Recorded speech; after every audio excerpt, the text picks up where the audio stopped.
Les PC console killer ont eu la vie dure durant les 2 dernières années à cause de la pénurie, entre autres, de cartes graphiques, mais en général de composants. Mais maintenant que les consoles sont restées plus ou moins à leur prix de lancement, mais que les composants sont redescendus en prix, on peut faire enfin un PC console killer. C'est donc ce qu'on va faire dans cette vidéo. On va essayer de battre une PS5 dans ce cas-ci avec un PC aux alentours des 500 €, comme vous pouvez le voir ici. Et donc le but, ça va être d'avoir un PC qui sera plus performant que la PS5 pour que ça soit forcément intéressant à acheter. Sinon, je vous redirigerai vers l'achat d'une console. Et on va donc directement commencer par le processeur. Donc on a un Ryzen 5 4500 qui a des performances très similaires au 5500. Il est juste moins cher et a moins de cache. Mais sinon, c'est un processeur qui est fort similaire.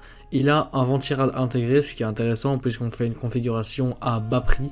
Et voilà, je trouve que c'était un processeur qui était quand même plutôt bien, 6 cœurs, 12 threads à 90 €. Passons ensuite à la carte mère, donc forcément une carte mère AM4. J'ai choisi cette fois-ci une Biostar 1520M, donc c'est... À la place de choisir la carte mère Asus que je prends d'habitude, la carte RGB, ici j'avais un budget plus petit, donc j'ai choisi une carte qui était 18 € moins chère, qui a quand même 7 étages d'alimentation, 4 plus 3, qui n'a là par contre seulement que 2 channels de mémoire, et qui a un moins bon I/O je trouve, mais entre autres, puisqu'elle coûte moins cher, je la trouve quand même intéressante. Continuons avec la RAM, 16 Go de DDR4 de chez G-Skill à 3000 MHz pour seulement 50 €. Elle n'a pas de refroidisseur, mais je trouve que voilà, pour 50 € depuis l'arrivée de la DDR5 qui a donc baissé les prix de la DDR4, je trouve ça très intéressant. Et pour une config à ce prix-là, ne pas avoir de refroidisseur sur sa RAM, ce n'est pas le plus gros des problèmes. Passons au point intéressant de cette configuration, la carte graphique, puisqu'on n'aurait pas su acheter une carte graphique en neuf bien sûr, parce que dans ce niveau de prix là il n'y a que la RX 6400 et peut-être la 6500 XT qui ne sont pas des options intéressantes, surtout vu le marché de l'occasion. Donc ici j'ai trouvé une GTX 1070 OC, un modèle PNY à 150 € plus la livraison. Je trouve que c'est quand même intéressant vu le prix. Le vendeur n'a pas l'air d'être un arnaqueur et la carte est quand même un bon modèle, hein, 3 ventilateurs PNY qui est une bonne marque. Donc voilà, je vous recommande cette carte. Après, il y a la deuxième, qui est elle en enchère, une 1080, donc plus de performance bien sûr. Mais ici, puisqu'elle est en enchère, elle va sûrement encore beaucoup monter en prix. Donc si elle ne dépasse pas 160 voire 170 € pour rester dans le budget, je vous conseillerais de la prendre. Mais si elle dépasse ce prix, cherchez des cartes comme la 1070, 1070 Ti, 1080 comme ici, RX 5600 XT, etc. Moins performant mais peut-être à un prix plus réduit, RX 580, 590, etc., etc. Continuons avec le stockage, j'ai trouvé un SSD de 512 Go de chez Patriot, le modèle P300 pour seulement 42 € en SSD NVMe, donc je trouve ça intéressant, ça sera beaucoup plus rapide que même un SSD SATA et encore plus qu'un disque dur HDD. Et surtout pour ce prix là c'est très intéressant. Après si vous voulez avoir un peu plus de stockage, même si ça coûtera un peu plus cher, je vous conseillerais peut-être de prendre 240-256 Go de SSD pour mettre Windows et 2-3 applications dessus, et d'ensuite acheter en deuxième main un disque pas trop vieux, un HDD de 1 Tera voire 2, ça dépend de vos besoins. Passons ensuite au boîtier.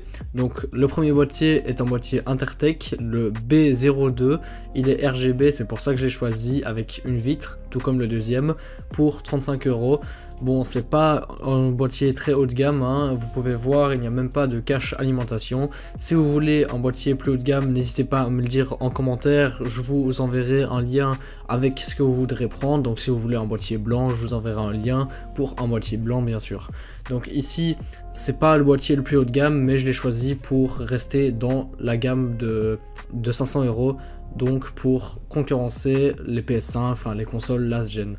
Ensuite, le deuxième boîtier, on est sur un Aerocool, donc je pense c'est le Xform, oui c'est ça, Xform GBK-V1, donc il est noir, donc c'est plus pour une configuration qui sera sobre, sans RGB, ou sinon je vous conseillerais de prendre le premier boîtier que j'ai présenté.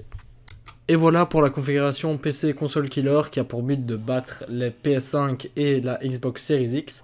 Donc maintenant on va passer à un test, donc on va voir une vidéo qui va montrer les performances de la 1070, donc on va voir ça sur God of War. Donc c'est une vidéo réalisée par Iceberg Tech, c'est un très bon youtubeur anglophone. Je vous mets le lien de sa chaîne en description. Donc c'est un test sur God of War qui est un port de PlayStation, donc je trouvais que c'était un jeu approprié pour ce test. Je vous laisse regarder ça.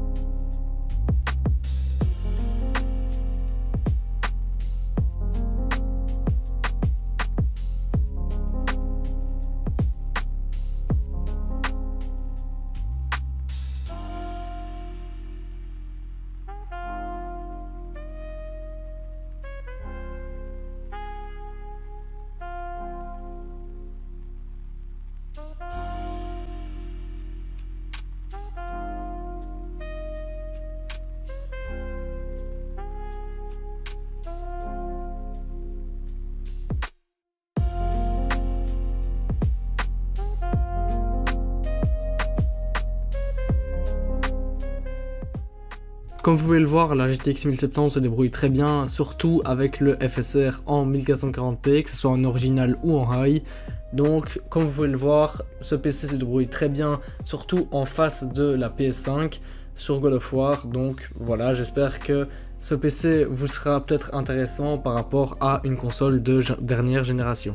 En tout cas, c'est déjà la fin de cette vidéo, j'espère qu'elle vous aura plu. N'hésitez pas à mettre un like ou un commentaire positif si elle vous a plu et en dislike si elle ne vous a pas plu. C'était Jonas, ciao.